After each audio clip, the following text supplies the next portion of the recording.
Hello class, good morning class. अभी जो हमारी लास्ट क्लास में हमने आपको मोनेरा के बारे में बताया था।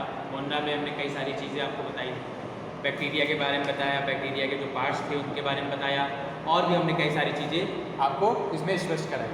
ठीक है, जो हमारा आज का टॉपिक है वो हमारा किंगडम प्रोटिस्टा है। ठीक, प्रोटिस्टा में जैसे बहुत सारी चीज़ें आती हैं, जैसे कुछ प्रोटोजोन्स एनिमल्स होते हैं, डायटम्स होते हैं जिसमें हम क्या बोलते हैं, क्राइसोफाइट्स के नाम से जानते हैं।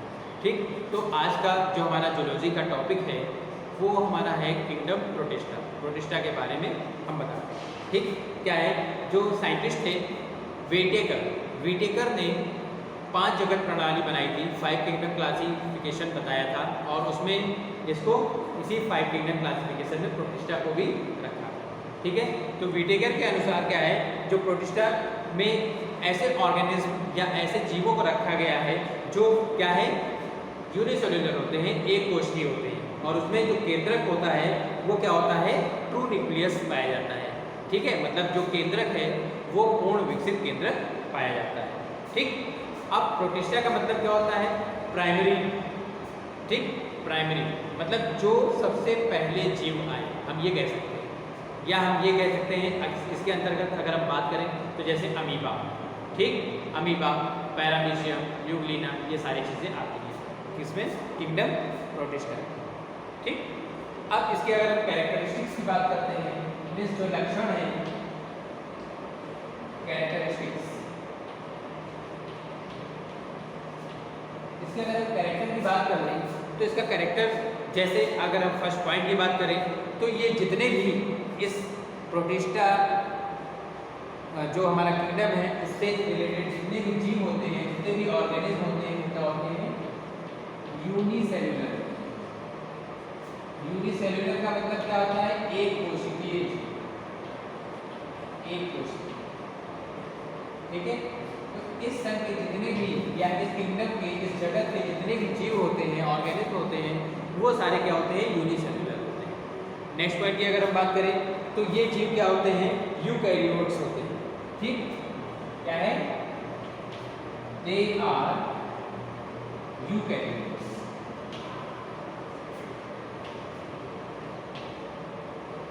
ठीक, मीन्स यूकैरियोटिक का मतलब क्या होता है, जैसे कि हमने आपको स्ट्रक्चर ऑफ सेल में बताया है, प्रोकैरियोटिक और यूकैरियोटिक सेल के 2 पार्ट्स बताए हैं। प्रोकैरियोटिक का मतलब होता है जिसमें न्यूक्लियस प्रेजेंट तो होता है लेकिन ट्रू न्यूक्लियस नहीं पाया जाता है, या अल्प विकसित केंद्रक होता है। और यूकैरियोटिक का मतलब क्या होता है, जिसमें पूर्ण रूप से विकसित केंद्रक पाया जाता है, जिसके कारण इसके अंदर जितने भी सारे और अंग होते हैं, चाहे माइटोकॉन्ड्रिया कहें, गोल्गी कॉम्प्लेक्स कहें, एंडोप्लाज्मिक रेटिकुलम कहें, ये सारे क्या होते हैं, प्रेजेंट होते हैं। ठीक, तो ये होते हैं हमारे क्या, यूकैरियोट्स, जिसमें क्या होता है, जो न्यूक्लियस होता है वो क्या होता है, ट्रू न्यूक्लियस प्रेजेंट होता है। ठीक है, ट्रू न्यूक्लियस प्रेजेंट होता है। नेक्स्ट पॉइंट की बात करें तो ये क्या होते हैं, अधिकतर जितने भी जीव होते हैं वो क्या होते हैं, वाटर में पाए जाते हैं, मीन्स पानी में। ठीक है, नेक्स्ट पॉइंट की बात करें तो इसमें क्या होता है, इसमें जो होते हैं प्रकाश संश्लेषी जीवों में क्लोरोप्लास्ट प्रेजेंट होता है। ठीक है, जितने भी फोटोसिंथेसिस ऑर्गेनिज्म होते हैं जो कि फोटोसिंथेसिस करते हैं, उसमें क्लोरोफिल एक पिगमेंट होता है, वो प्रेजेंट होता है, जो कि क्लोरोप्लास्ट के अंदर पाया जाता है। ठीक है, जो प्रकाश का संश्लेषण करने वाले जीव हैं उनमें क्या है, क्लोरोप्लास्ट प्रेजेंट होता है। ओके, नेक्स्ट पॉइंट की बात करें तो इसमें क्या है, जो फ्लैजला होता है, फ्लैजला मतलब जैसे हम कोई भी स्ट्रक्चर इस तरीके से अगर हम बनाते हैं, इस तरीके से, तो इस तरीके से स्ट्रक्चर कुछ होती है। ठीक है, यही हमारा स्ट्रक्चर जो होता है ये फ्लैजला कहलाता है। तो उसमें जो फ्लैजला होता है वो उसमें प्रेजेंट होता है। ठीक है, क्या है, फ्लैजला आर प्रेजेंट। ठीक है, नेक्स्ट पॉइंट की अगर हम बात करते हैं तो प्रोटिस्टा के अनेक सदस्य हैं जो कि अपना भोजन स्वयं बना सकते हैं। लाइक अगर हम बात करें क्लैमिडोमोनास। ठीक है, क्लैमिडोमोनास क्या है, ये भी प्रोटिस्टा से ही संबंधित है। और अगर हम बात करें तो इसे हम क्या कहते हैं, फाइटोप्लैंक्टन कहते हैं, ठीक है, पादप प्लवक, जिसे हम फाइटोप्लैंक्टन के नाम से जानते हैं। और ये जंतु क्या होते हैं, होलोजोइक कहलाते हैं, ठीक है। ये क्या करते हैं, they make their own food, ठीक। कुछ और भी होते हैं पॉइंट्स, ठीक है, जो कि हम आपको बताते चले जा रहे हैं, लिख नहीं रहे हैं, ठीक। ये इस संघ के या इस जगत के जितने और भी जंतु होते हैं वो क्या होते हैं, परभक्षी होते हैं, ठीक है। मतलब क्या है, ये दूसरे के ऊपर रहकर अपना भोजन प्राप्त करते हैं, ठीक है। अर्थात ये क्या होते हैं, हेटेरोट्रॉप्स भी कहलाते हैं। जैसे विभिन्न प्रकार के प्रोटोजोन्स जो होते हैं वो आते हैं इसमें। लाइक अगर हम एग्जाम्पल की बात कर लें तो जो प्लाज्मोडियम है, ठीक है, प्लाज्मोडियम, ट्रिपेनोसोमा, इस तरीके के जितने भी एनिमल्स हैं वो सारे क्या होते हैं, दूसरों पर आश्रित होते हैं या दूसरों से अपना भोजन प्राप्त करते हैं। इसके बाद यूग्लिना की अगर हम बात करते हैं, जो कि एक प्रोटोजोन्स है। यूग्लिना ही एक ऐसा एनिमल है, जंतु है, जो जिसमें क्या होता है, क्लोरोप्लास्ट या पिगमेंट क्लोरोफिल प्रेजेंट होता है, जिसके कारण ये अपना भोजन स्वयं बना भी सकता है, ठीक है एक एनिमल, लेकिन इसमें पिगमेंट प्रेजेंट होता है क्लोरोफिल, जिसके कारण ये अपना भोजन स्वयं बनाते हैं, ठीक है। अब क्या है, इसीलिए ये जो यूग्लिना है, यूग्लिना को पौधों और जंतुओं की बीच की कड़ी कहा जाता है। The connecting link of plants and animals is called Euglena, okay. इसके बाद अब अगली बात करते हैं कि इसमें जो जनन की प्रक्रिया होती है, ठीक है, जनन जो होता है वो तीनों प्रकार का पाया जाता है। हमने आपको जनन बताए हैं, वर्धी जनन, अलैंगिक जनन और लैंगिक जनन। मतलब vegetative reproduction, asexual reproduction and sexual reproduction. तो तीनों प्रकार का जो जनन है वो किंगडम प्रोटिस्टा में पाया जाता है, प्रेजेंट होता है, ओके। नेक्स्ट की बात करें तो इसमें असूत्री, सूत्री और अर्धसूत्री विभाजन होता है। मतलब जो डिवीजन की प्रक्रिया है उसमें माइटोटिक, मियोसिस और अमाइटोटिक तीनों प्रकार का डिवीजन पाया जाता है, ठीक है। अगर हम और एग्जाम्पल की बात कर लें तो जैसे यूग्लिना, अमीबा, डायटम्स, ये सारे क्या हैं, इसके एग्जाम्पल है जिसमें तीनों प्रकार का डिवीजन प्रेजेंट होता है, ठीक है। अब हम बात करते हैं इसके कुछ और यूकैरियोटिक सदस्य की, जो कि कैसे होते हैं, क्या होते हैं, यूनिसेल्युलर होते हैं, जैसे क्राइसोफाइट, ठीक है। नेक्स्ट की बात करते हैं, क्या है इसका नाम, क्राइसोफाइट। अब क्राइसोफाइट्स क्या होते हैं, इसको हम डायटम्स भी कहते हैं, डायटम्स, ठीक। देखिए आप लोग बायोलॉजी पढ़ रहे हैं तो बायोलॉजी में आपको इंग्लिश पे ज़्यादा ध्यान देना होगा, ठीक है। आप ये डायटम लिखा है, इंग्लिश नहीं आती है तो इसी को हिंदी में आप डायटम लिख सकते हैं, लेकिन आप लोग इंग्लिश में ज़्यादा समझें तो ज़्यादा समझ में आएगा, क्योंकि बहुत सारी ऐसी लैंग्वेज है, बहुत सारी ऐसी चीज़ें हैं जो आपको इंग्लिश में ही क्लियर हो पाएगा, हिंदी में आपको समझ में भी नहीं आएगा और लर्न भी नहीं हो पाएगा। इसलिए ध्यान रखिए, थोड़ा इंग्लिश पर ज़्यादा ध्यान, ओके। अब जो हमारा क्राइसोफाइट्स या डायटम्स है, डायटम्स में क्या होते हैं, इस समूह में डायटम्स एवं जो सुनहरे शैवाल होते हैं, मतलब जो गोल्डन एल्गी होते हैं, वो सारी चीज़ें आती हैं इसमें क्राइसोफाइट्स, ठीक है। क्राइसोफाइट्स में क्या आते हैं, जो सुनहरे शैवाल होते हैं और डायटम्स क्या है, इट इंक्लूड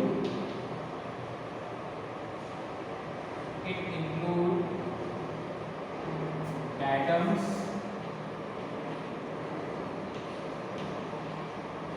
एंड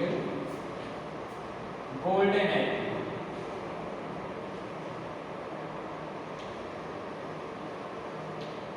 ओके।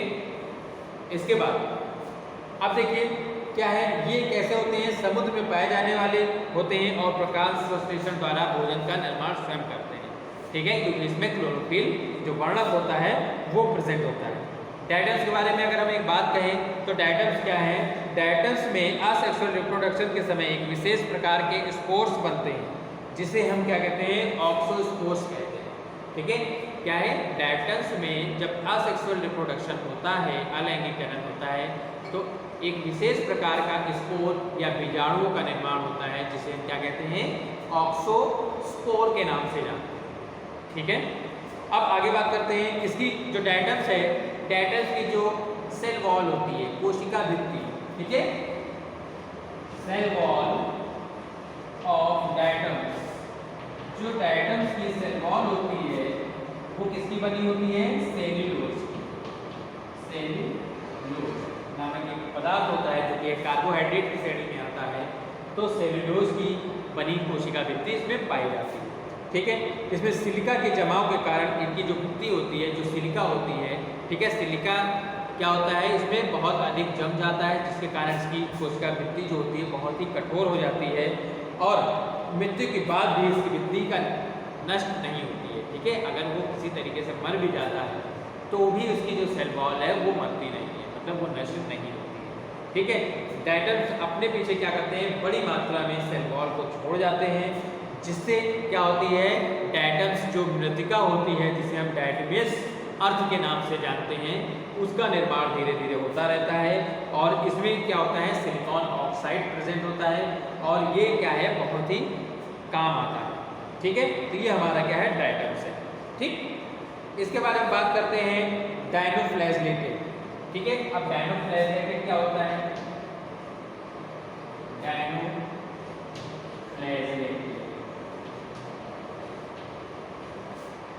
डायनोफ्लैजेलेटेड है, ठीक है। अब डायनोफ्लैजेलेटेड में क्या है? जैसे एग्जांपल की बात करें तो नॉक्टियूसा, ठीक है, नॉक्टियूसा जो है इसका एग्जांपल है।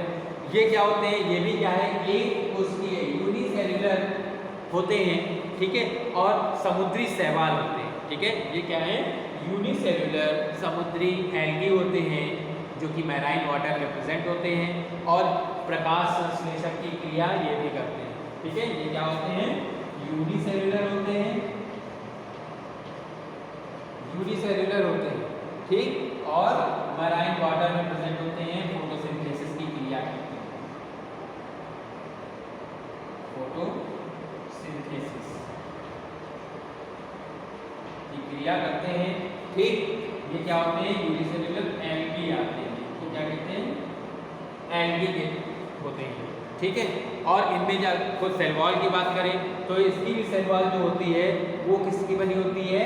सेल्यूलोज की बनी होती है। जो सेल वॉल होती है इसकी वो सेल्यूलोज की ही बनी होती है, ठीक। इसमें क्या है? फ्लैजेलेटेड होते हैं ये भी, मतलब दो फ्लैजला पाए जाते हैं, ठीक है। मान लीजिए हम इस तरीके से बना दें तो इस तरीके से फ्लैजला इधर और इधर होते हैं, निकले होते हैं, तो ये भी क्या होते हैं? फ्लैजेलेटेड होते हैं, जो कि दो फ्लैजला में विभक्त होते हैं।